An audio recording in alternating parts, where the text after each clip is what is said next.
Have you ever sat in that heavy silence at a family dinner? Here on Women's Diaries Voice, we retell those moments honest every day, sometimes controversial. Every story is a mirror. Subscribe, join the conversation, and maybe find a little healing. Maybe skip Thanksgiving optics. That was the text, not even from my mother's number, but from the family thread where she types like a spokesperson and signs with a leaf emoji as if that softens it. I stood at my apartment counter in Raleigh, one hand on a cooling sheet pan of cornbread I'd planned to bring, the other still holding the phone. The words stuck optics. Like a lens they were peering through to make sure I didn't cloud the view. Outside, late November light slid across the red brick buildings and longleaf pines. Somebody in the next unit had a TV on with a parade marching past brass and confetti. My place smelled like new paint and a little like solder because everything I owned had to do double duty. The counter was also a workbench. The kitchen table was a drafting surface. I turned the phone face down and listened to the small hiss of my space heater. We grew up in a house where dinner sounded like a staff meeting. My father, Samuel Mercer Hospital Administration, spoke in verbs that sounded like memos: evaluate, forecast, align. My mother, Cynthia, knew everyone in town and wore that knowledge like a sash. Reputation is a savings account, she liked to say. My brother, Brandon, could convert a handshake into a retainer. My sister, Lana, closed on 3-bedroom colonials the way some people collect ceramic angels. If you didn't have numbers, you talked about the weather and passed the rolls. I used to bring home placemats covered in little rectangles and arrows, solar cells turned into cities with pathways for heat escape routes for electrons. Dad would tap his fork against the water glass and tell me kindly that hobbyists are essential. Then look at Brandon to ask how the pitch went, and over to Lena to see if inventory was loosening. You're smart, he'd say, as if that closed the file. But smart isn't scale. The first person who didn't try to tidy me away was my mother's brother, Ray. Uncle Ray, ran a squat, stubborn shop off Garner Road where fans cut the heat into ribbons and every shelf had a coffee can full of screws. The day I told him I was leaving home, he shut off the radio and just listened. He had Navy stories that smelled like oil and salt and hands that had learned every kind of stubborn. He pulled an envelope from under the register, rubber-banded wrinkled bills soft as old shirts, and slid it across to me. 8.5, he said. It's not pretty. Neither is a blackout. Build something that runs when the grid doesn't. Then he hauled a battered Tektronix oscilloscope down from a high shelf and set it in my arms. The thing weighed like an oath. I signed the lease on a 1-bedroom that still carried the ghost of the last tenant's citrus cleaner. The first night I slept on an air mattress and woke to sun cutting a golden trapezoid across the floorboards. I took a breakfast shift at a diner out by the Beltline Coffee that could strip paint eggs served with a side of gossip and came home to the soft, steady whine of a soldering iron. People think starting a company looks like launch parties and hoodies. Mostly it looked like cleaning flux off my fingers with cotton swabs and eating late-night peanut butter with a wrench set for a spoon. I met Eli at a hardware meetup hosted by a craft brewery that smelled like oranges and metal. He wore the kind of calm that makes you think of level bubbles and plumb lines. We argued with our hands about heat sinks over a table tacky with beer. He'd been tinkering with motor controllers since high school, the kind of person who didn't flinch when something smoked, he just reached for a multimeter. We exchanged numbers with that awkward seriousness people reserve for CPR instructors and pastors. 2 weeks later, we were splitting rent on a cinder block unit off an access road behind a towing yard. The light there was the gray of a long morning. We set up benches scavenged from a school auction, screwed casters onto everything we could move, and wrote HELIOFLUX on a sheet of drywall in fat green letters. It wasn't a christening, it was a dare. Maya Cho from Pioneer Foundry came because a friend of a friend owed her a coffee. She stood in our doorway with a legal pad and a pen that clicked like a metronome. Eli showed her the control board. I showed her the thermal profiles. She asked 6 questions that chopped the pitch down to its studs, then offered a small seed and a calendar pinned to a clause hit every milestone, or don't come back for seconds. Here's what I care about, Maya said, tapping the top box on the calendar. Field performance in heat.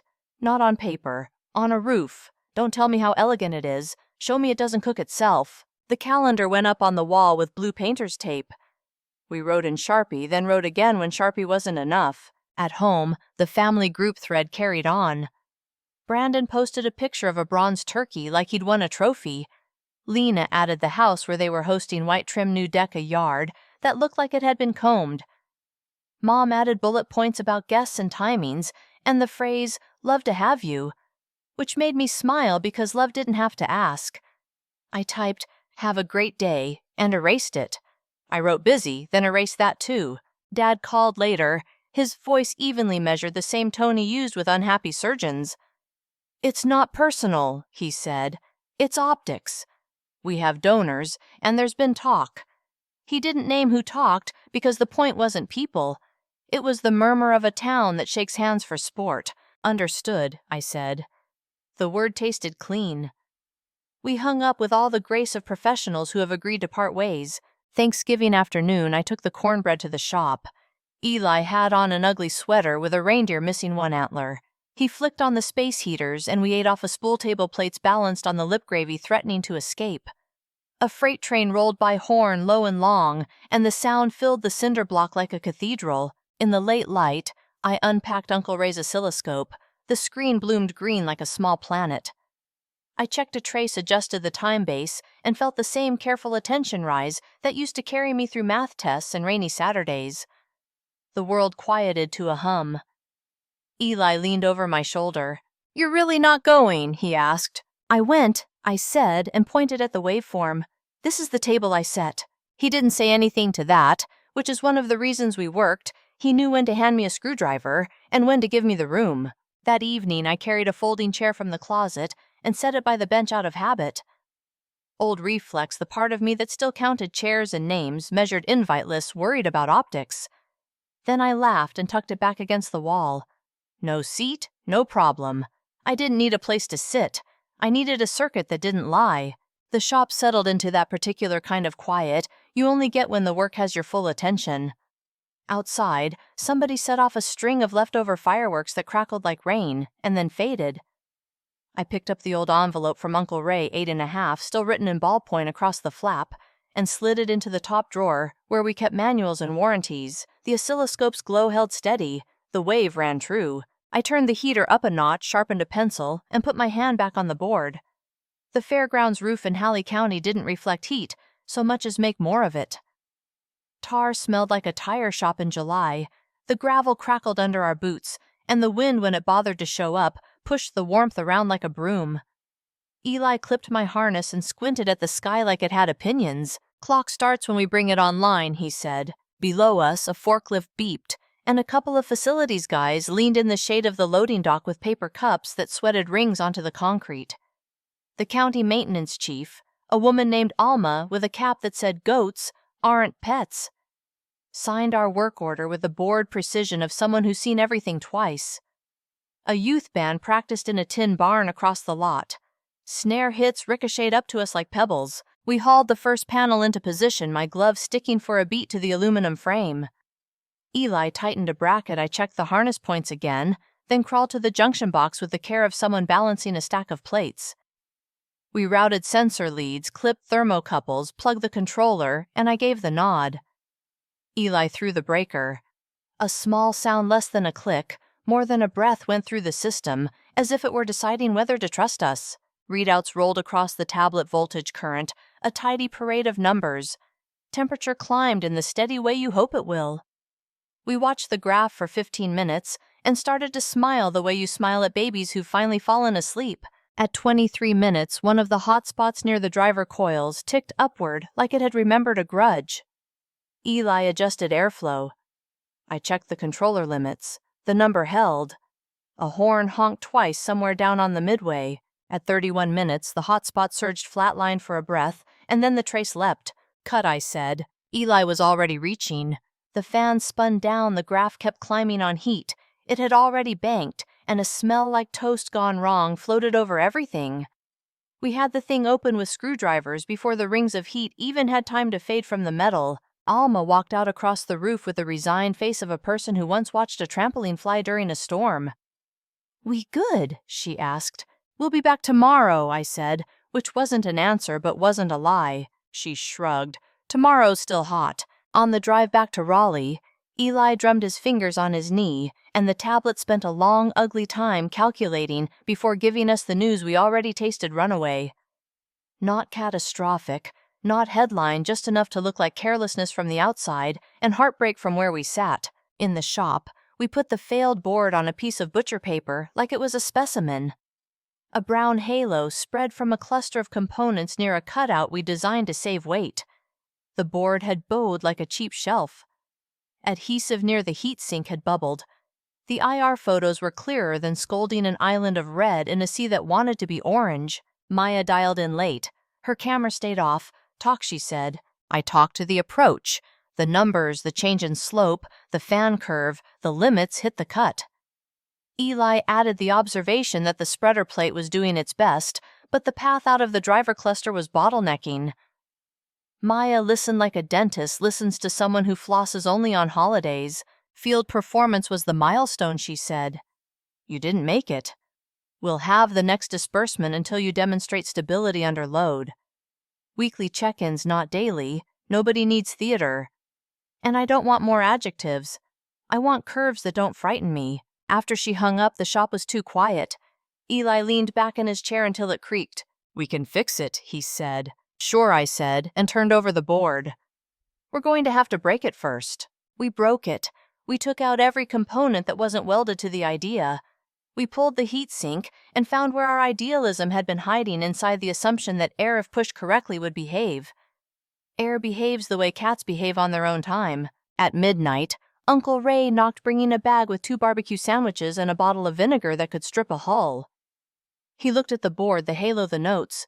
Hotspot, he said, tapping the paper. Hot island, I corrected. It's building its own weather. He nodded like he respected an enemy. You got a knife, he asked Eli. For the sandwich. For the paper, Ray said, and slit the butcher sheet around the burn mark, then slid a piece of cardboard underneath. Put the mistake on its own island. Makes it easier to look at. He left us the vinegar and the kind of silence people can work inside. The next day, we tried a different fin geometry.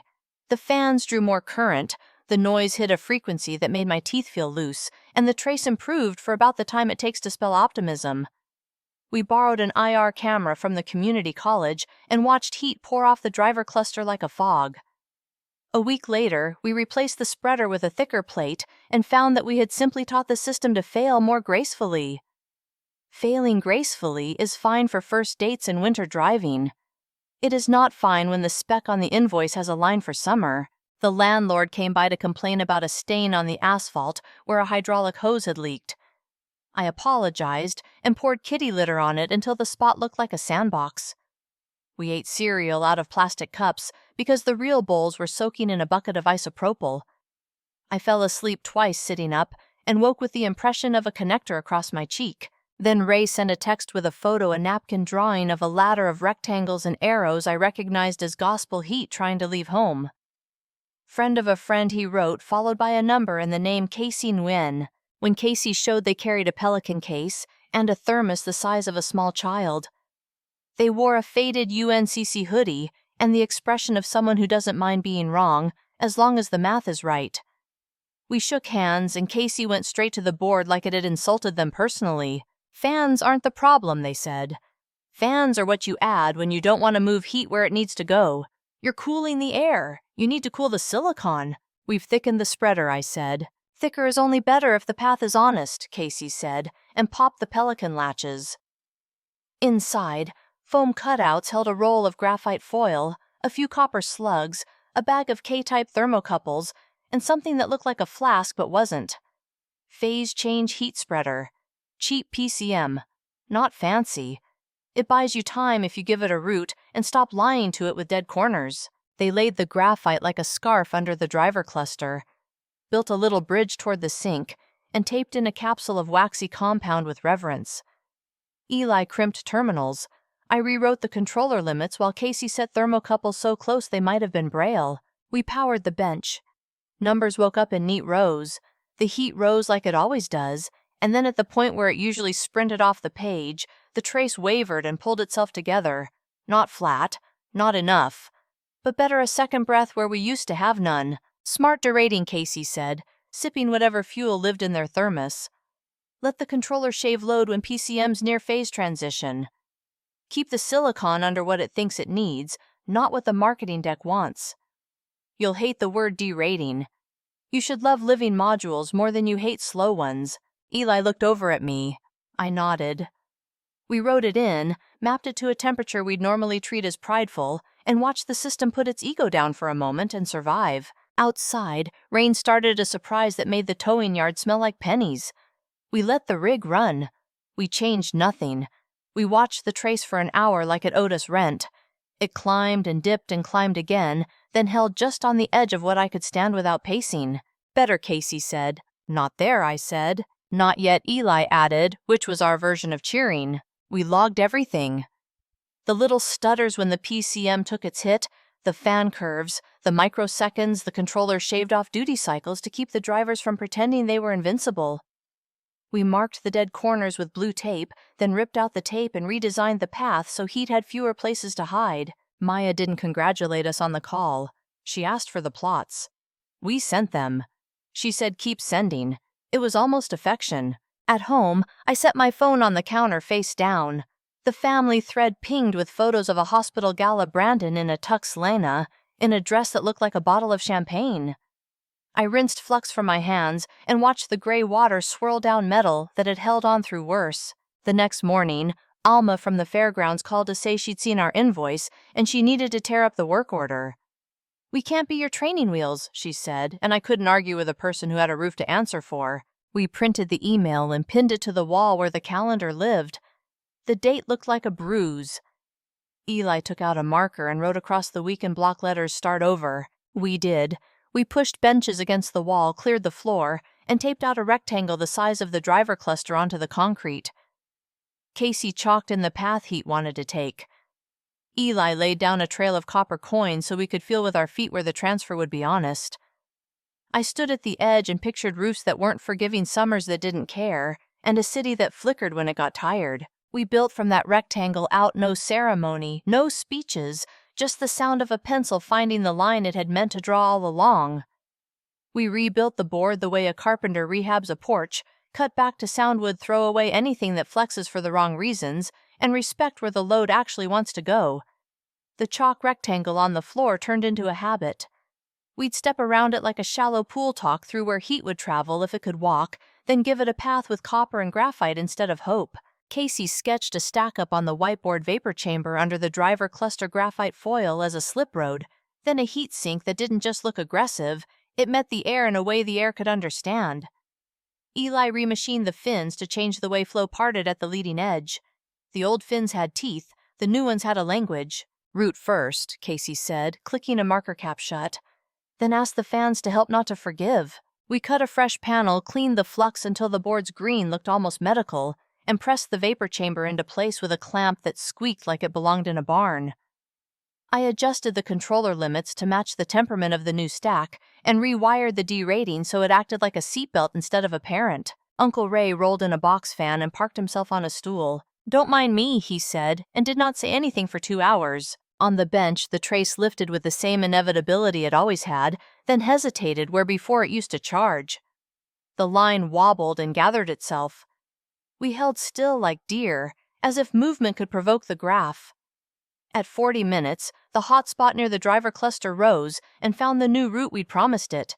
It walked that route.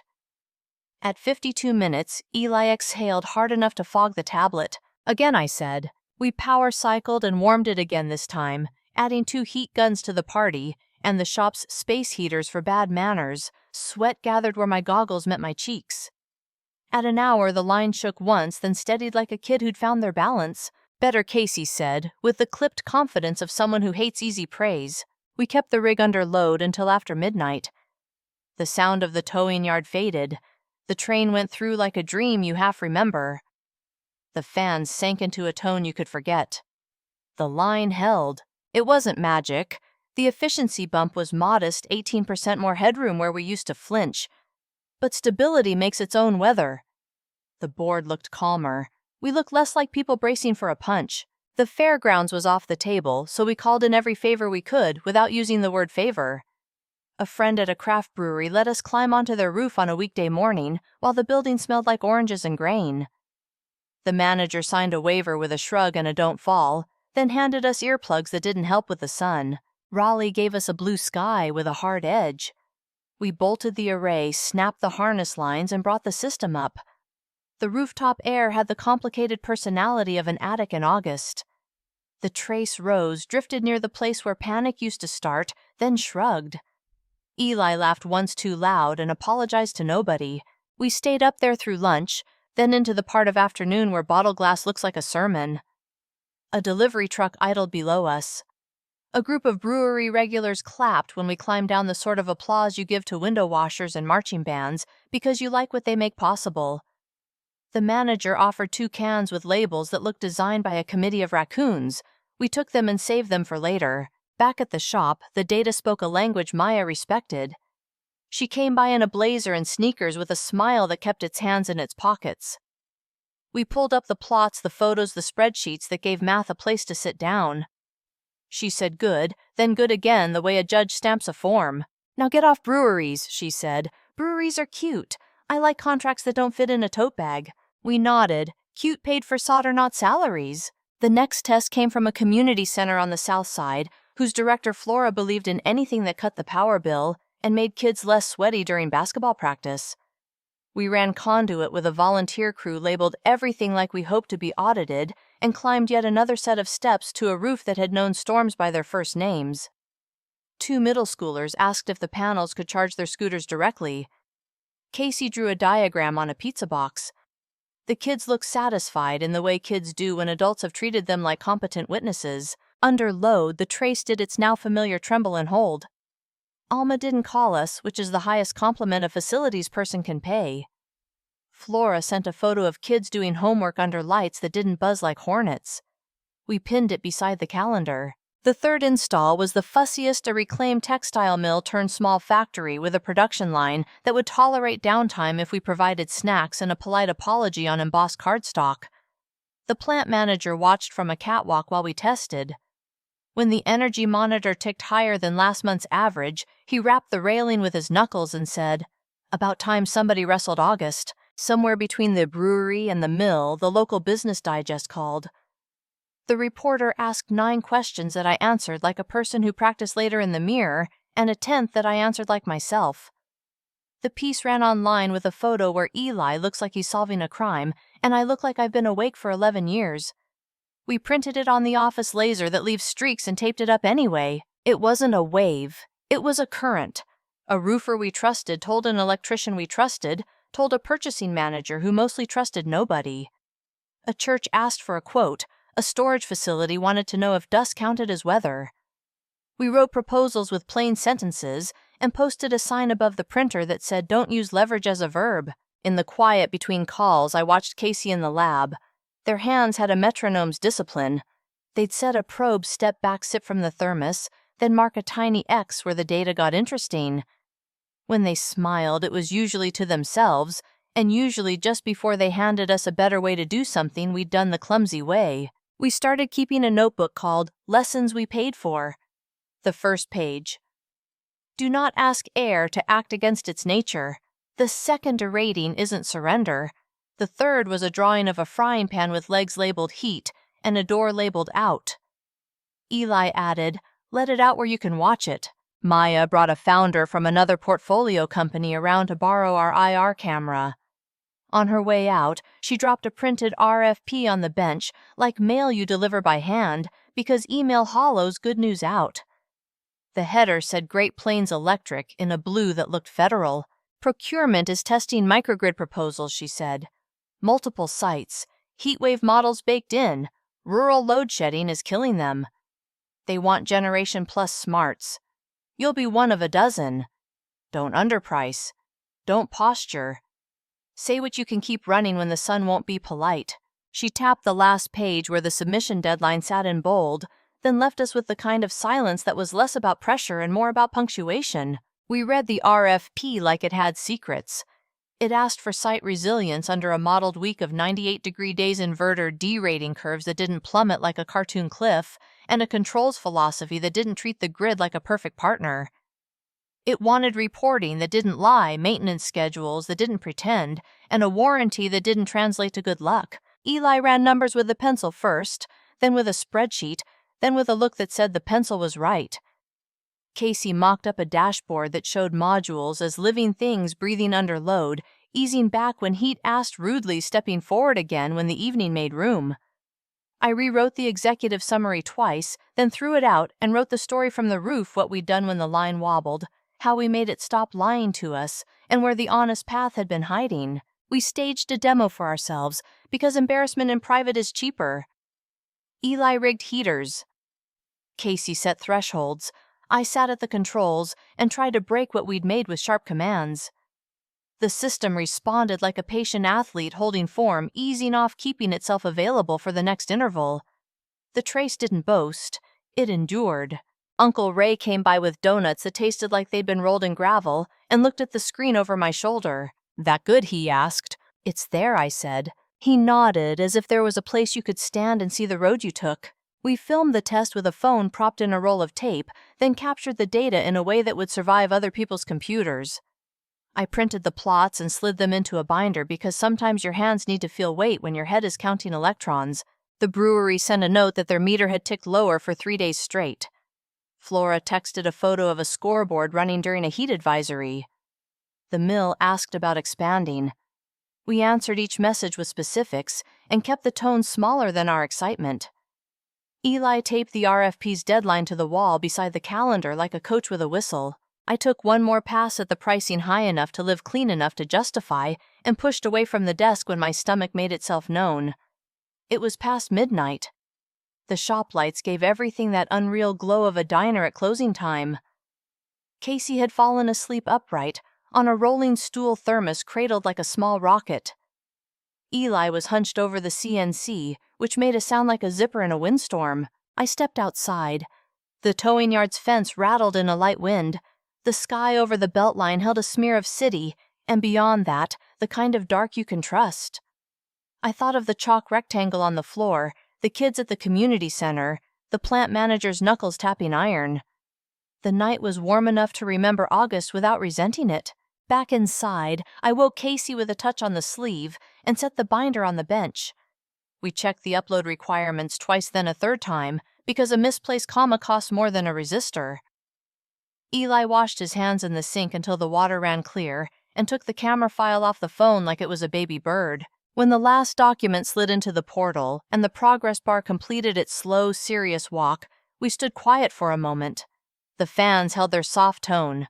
The oscilloscope drew a patient wave. The binder sat square on the table full of paper that weighed more than any metaphor. I reached for a pen and on the calendar under the deadline wrote one word in block letters, "Submitted." We turned off the bench, pulled the door chain until the lock clicked and left the chalk rectangle where it was. The path didn't need a speech. It knew where to go. 2 days after the binder went into the portal, the shop sank into that strange calm work creates when there's nothing left to push. We cleaned the benches, sharpened pencils down to commas, and let the oscilloscope wander a little, like a dog off leash.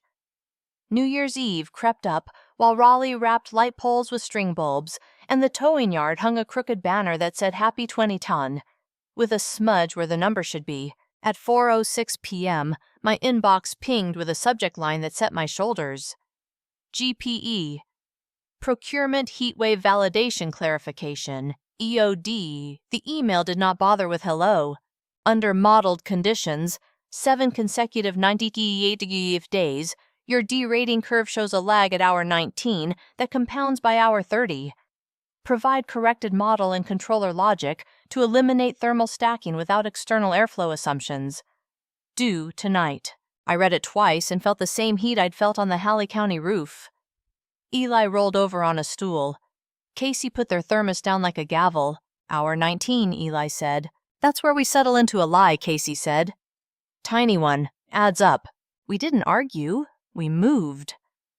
Eli raised the test racks ambient with heat guns and space heaters until the air over the bench tasted like a penny on your tongue. Casey mirrored the GPE conditions in the simulator and opened the controller logic like a hymn book. I pulled the plots and dated them like they were affidavits. The trace behaved until 19 the same way it always did, honest and busy.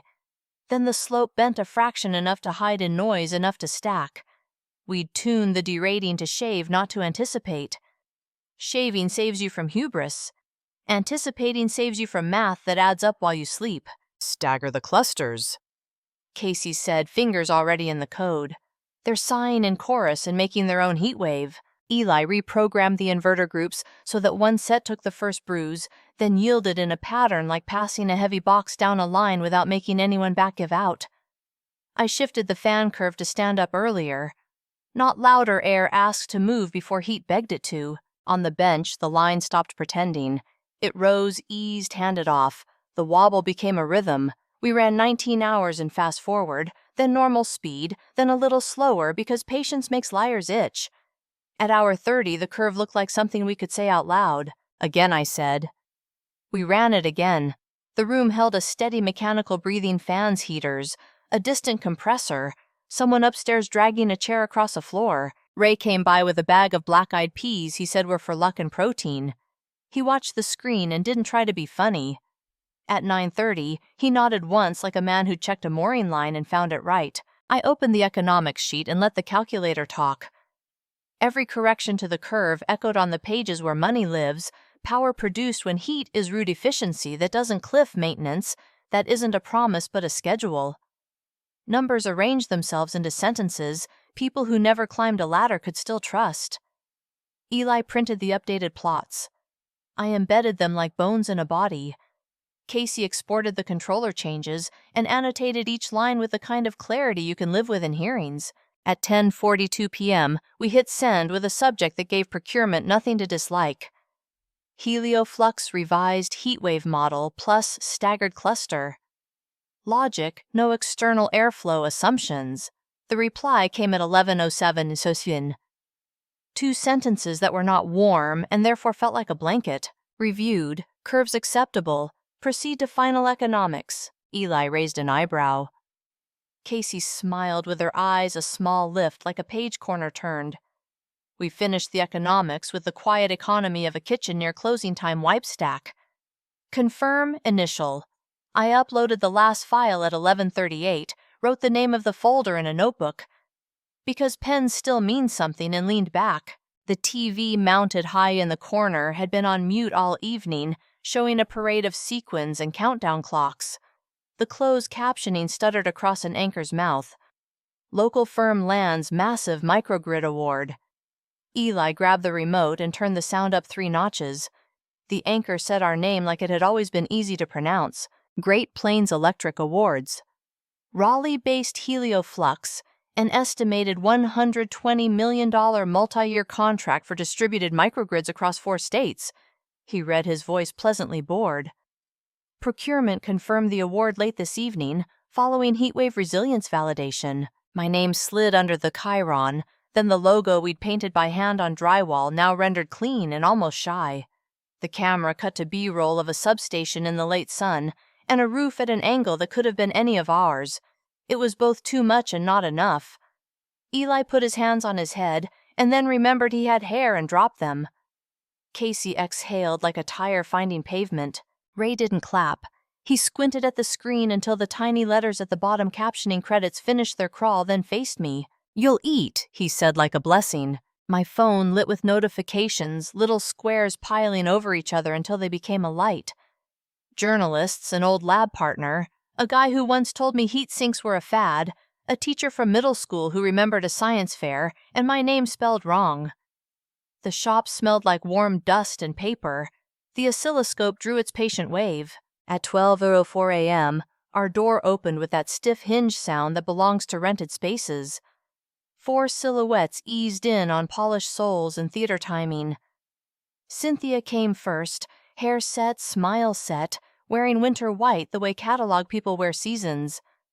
Samuel behind her in a dark suit that had opinions about posture.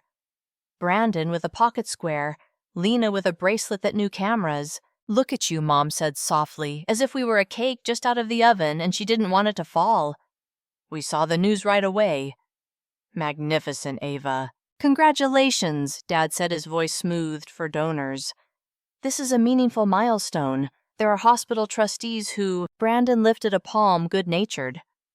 "Let's not lead with work, Dad," he said, pointing his grin at me. "But real talk. We know investors who love resilience plays. This can be bigger with the right rooms. Lena glanced around the shop with the eyes of a realtor staging a story. We could redo this space this week, she said, already picking out paint. Something that reads less industrial on camera. Eli stood, then sat, then found a middle ground near the bench. Casey moved by my shoulder with the quiet you don't notice until it's there. Ray stayed on his stool, hands on his knees, gaze level. You texted me skip Thanksgiving optics, I said. My voice surprised me by being calm. I brought cornbread to the shop. We were under pressure, Mom said quickly, as if speed were kindness. Tonight is different. Tonight is celebration. Everyone will want to celebrate you, Dad nodded, and to support. The right introductions matter at this stage. Casey set a mug near my hand and didn't say a word. Steam rose like a small signal flag. I appreciate your time, I said, and the effort it takes to be here at midnight. We came straight from an event Lena offered, as if that saved time money. Samuel folded his hands. We can sit on your advisory board, he said, something almost hopeful breaking through the tone. Help you navigate. You don't have to do this alone. I didn't, I said, and watched their faces arrange themselves around the pronoun. I had a shop and people who stood in it when the curve wanted to lie. We're good, Brandon chuckled polite. Hey, nobody's taking credit. We want to amplify. You know how it works. Moments like this if you don't seize them. I let him stop himself. The shop hummed.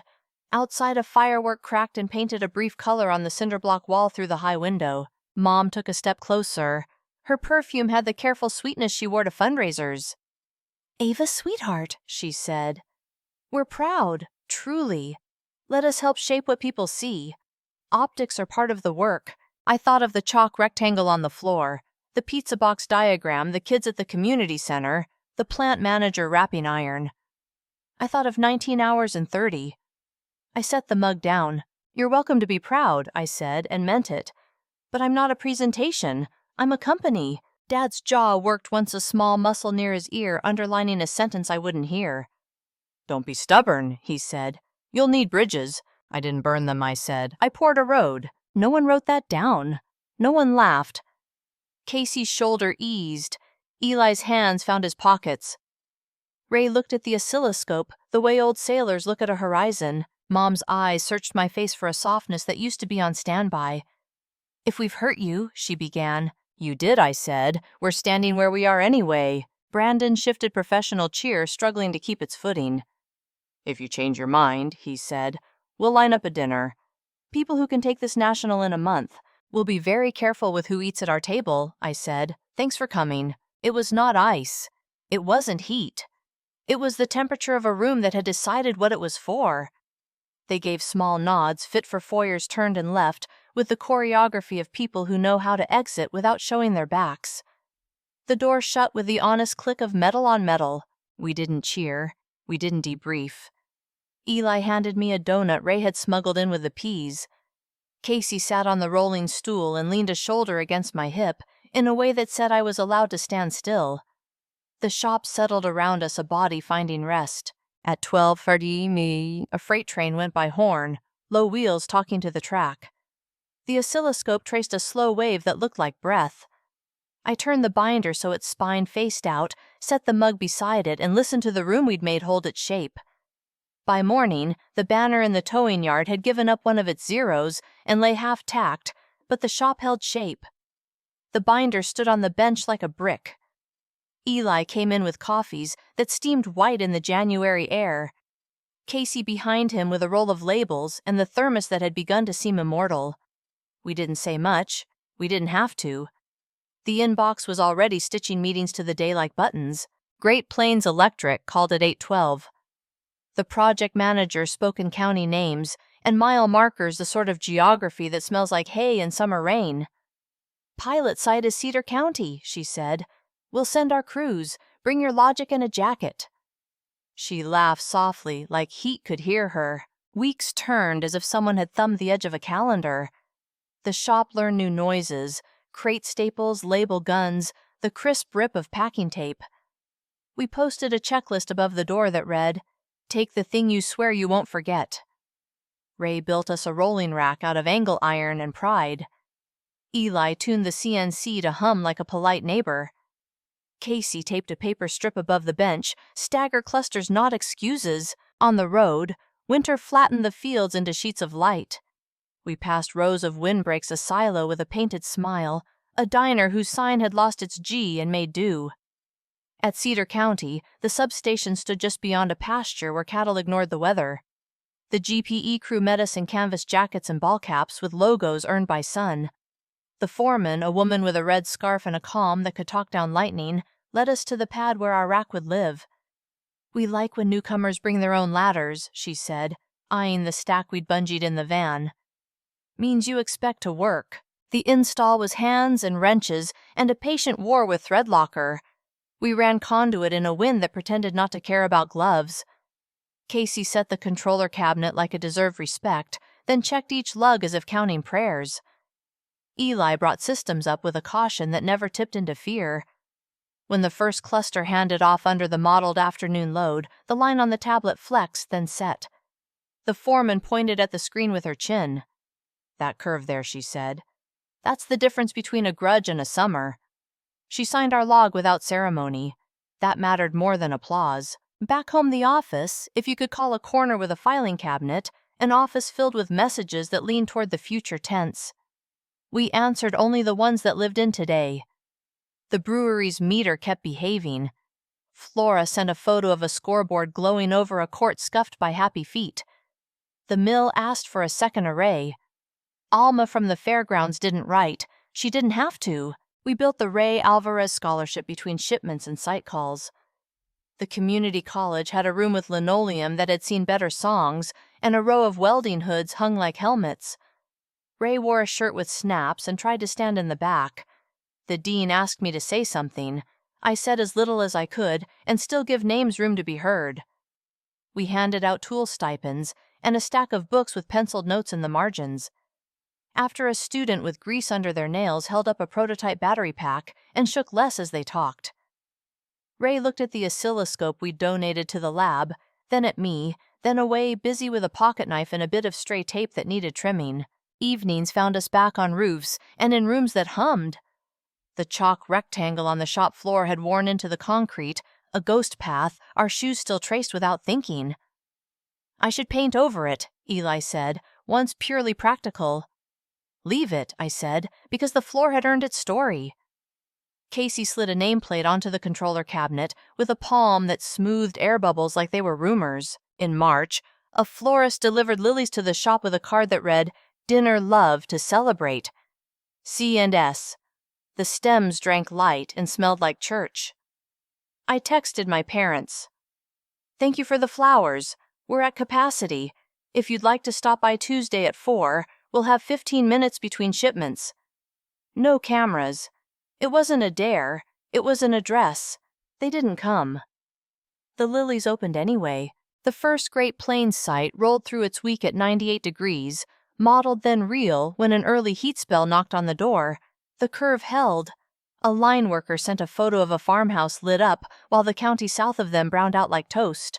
The message said simply, "Niece, save." We printed it small and taped it under the calendar where the word submitted still sat like a milestone, not a monument. One night in late spring, we climbed the brewery roof with permission and a bag of cans the manager insisted on comping. The city was clearing its throat for summer.